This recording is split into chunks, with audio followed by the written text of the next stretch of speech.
Hey guys, welcome back to my channel. Today we are going to talk about recovering from a difficult client experience. So we're not going to talk about how to deal with a negative client experience or client challenges while you're in the midst of it.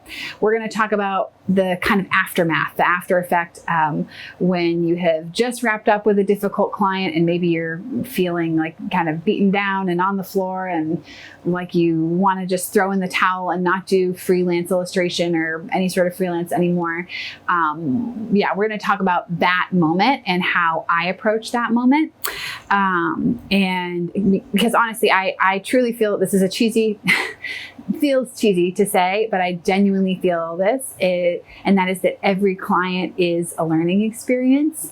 And even the ones that are really, really hard, and sometimes, in fact, for me, the really, really hard ones are the best learning experiences. And I love to learn, and I'm afraid of the day when I would ever feel like, well, I don't have anything to learn from this. This is just a challenge, and there's nothing for me to take away here. I always think that there's something to learn. There's always something to take away from it. So, we are going to talk about kind of the three things that I do when I've just come through a difficult client experience, and how I make sense of it and figure out what I'm going to learn from it and what to do the next time. So the first thing is pretty basic, and that is just to acknowledge my feelings, acknowledge your feelings. How should I phrase this? First person or, acknowledge my feelings. And we're all going to have different responses to negative situations or situations of negative emotion. You know, some people will maybe be more prone to feeling angry, some people to feeling afraid. I tend to be somebody who feels shame. And whenever, everybody can feel that, of course, but like that's just my knee-jerk reaction. Whenever something happens, whenever something goes wrong in say it's a miscommunication or something, I feel like, oh, it must have been me. I must have done something. There's a problem with how I am. I'm unprofessional. I missed something, whatever you want to say. I tend to internalize it and feel like it was something wrong with me. And by acknowledging my feelings, my goal there is to try not to act out of them. So I know that since that's my knee-jerk reaction, oh, I did something wrong, I am to blame, this is my fault here, the client is disappointed or doesn't like me, my knee-jerk reaction feels that, I feel those feelings, and then that leads me to try to fix the situation or to feel over responsible for the situation, and sometimes to even take responsibility or apologize for things that were not mine to take responsibility for, all in the service of trying to make the client like me.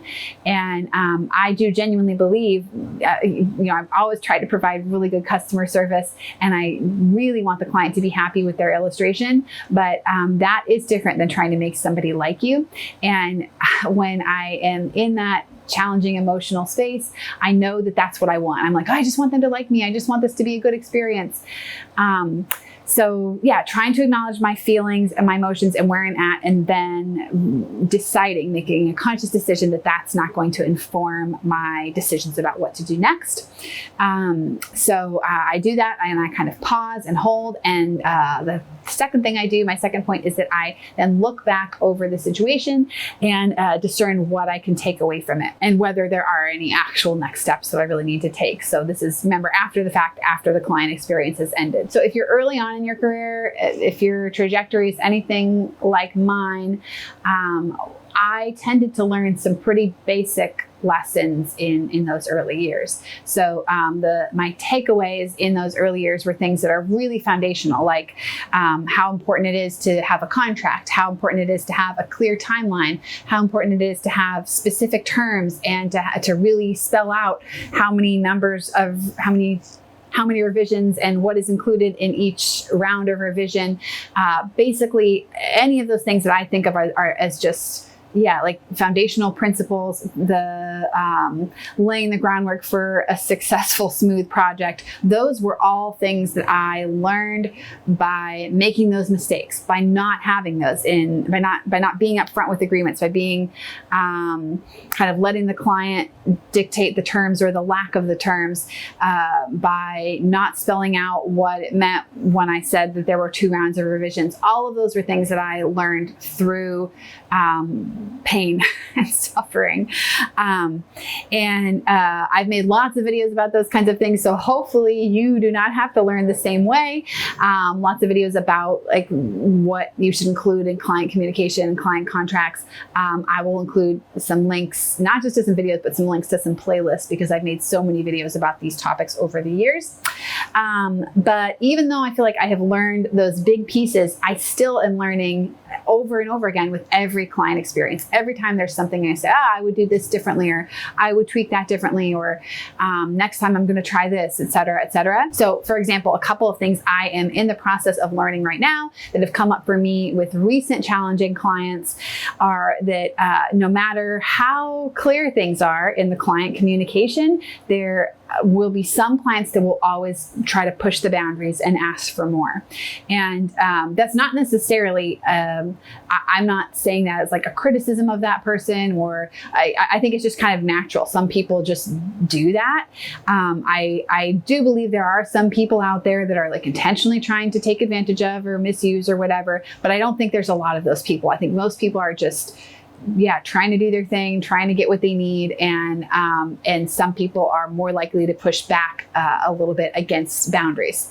So what I am taking away from that is that I need to not only state my boundaries, because what has happened to me in the past is I'm like, well, I'm really clear. I said what I said in my agreement, and I put it in the contract, and now they're asking for something else. I need to expect that will happen, and I need to get more comfortable with being able to reiterate, yes, this was in the contract, and this is kind of where the line is on this particular subject. And another learning I've had has happened in it hasn't happened a ton, but I've had maybe like 2 or 3 projects where I have been asked to pick up where another artist left off. And it was clear. Sometimes one time I knew who the artist was, 2 other times I did not know who the artist was.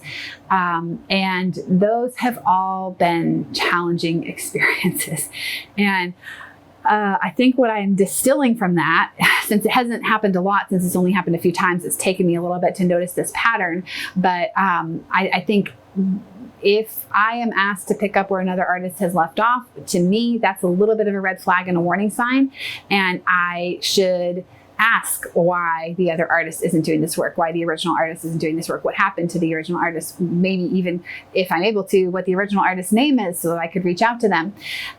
Because before now I had just assumed, well, one of the times even I was told that they couldn't take it on. They had, their schedule was full, but then the client needed it by a particular deadline. So that was like, okay, well, no brainer.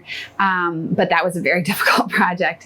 And then other times that information has not been disclosed, and I just assumed that it was a scheduling conflict, but I shouldn't have done that. I think in the future I will ask, like, hey, why is this other artist not working with you anymore?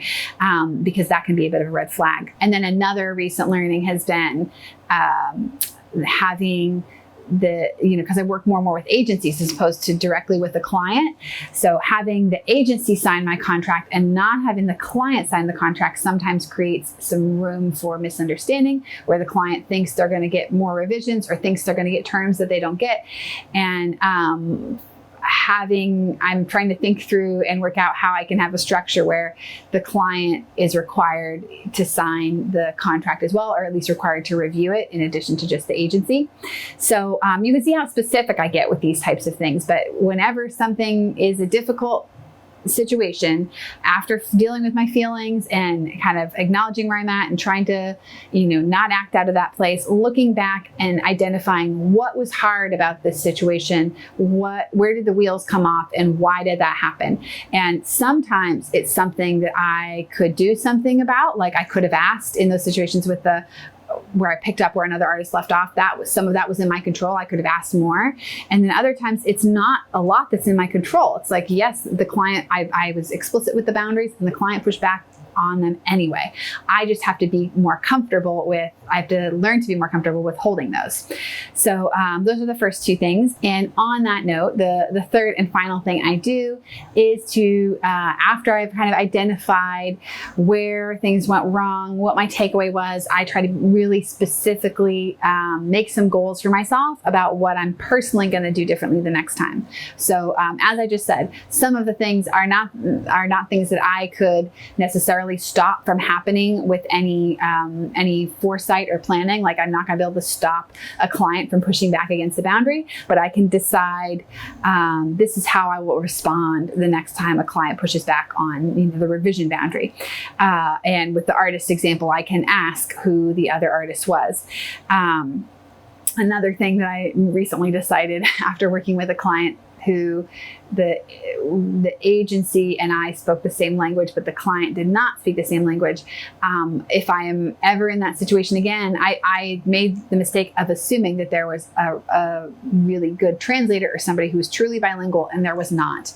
And that caused all kinds of challenges. And so that's another thing I'm going to do if I'm ever in a situation with a client that isn't where I don't speak the same language.